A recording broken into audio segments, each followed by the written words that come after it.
The next time someone tells you that we're not a nation of flag-waving patriots, refer them to me.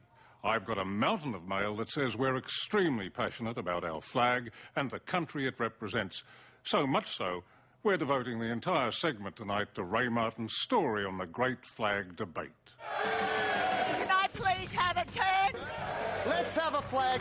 It's only an opinion, for God's sake. It's only a flag. Nobody was locked up. Southern Cross does incorporate a number of Aboriginal legends. Oh, rubbish. To them, I respectfully offer... Leave our flag alone. Let me finish. To those of you... Mate, you with the glasses, give me a fair go, OK? On ANZAC Day, Ray posed the question, is it time to change the flag? Should we at least get rid of the British Union Jack? You didn't have to be on the electoral roll to enter in the competition. Who voted for it? Who are all these people that voted for it? Our Australian flag will change in time. You people that are against change, you better bury yourselves upside down because you'll roll over in your grave. He stirred up a hornet's nest between those for change. We come from all the lands on earth.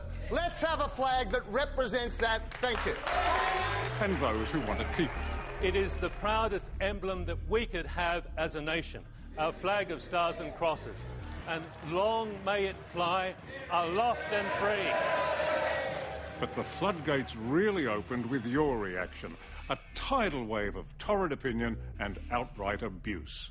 Ray Martin, you're a disgrace to every man and woman who served in the Australian forces and gave their lives for you to have your freedom. And if you don't like the flag, you should migrate to a country where you do like the flag. And this. We found the discussion on changing the flag on ANZAC Day to be distasteful.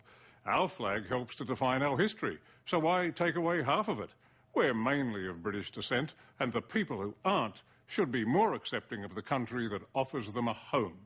In almost every case, it was the fact that we held the debate on ANZAC Day that caused most of the outrage. So I asked Ray Martin, why? Peter, ANZAC Day was the only day we could have done it. That's the day that more flags come out.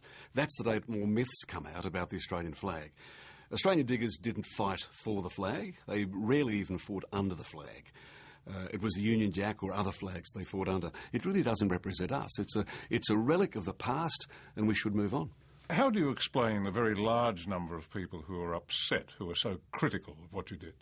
More than upset, Peter. There's hatred, there's death threats, there's venom, way beyond what I can imagine. Not that he was completely without support. I want my children to be able to look up and see our flag, not another country's flag stamped on ours. We should have a flag that represents our gorgeous, lucky country to the rest of the world, and while we're at it, let's change the national anthem too. And this.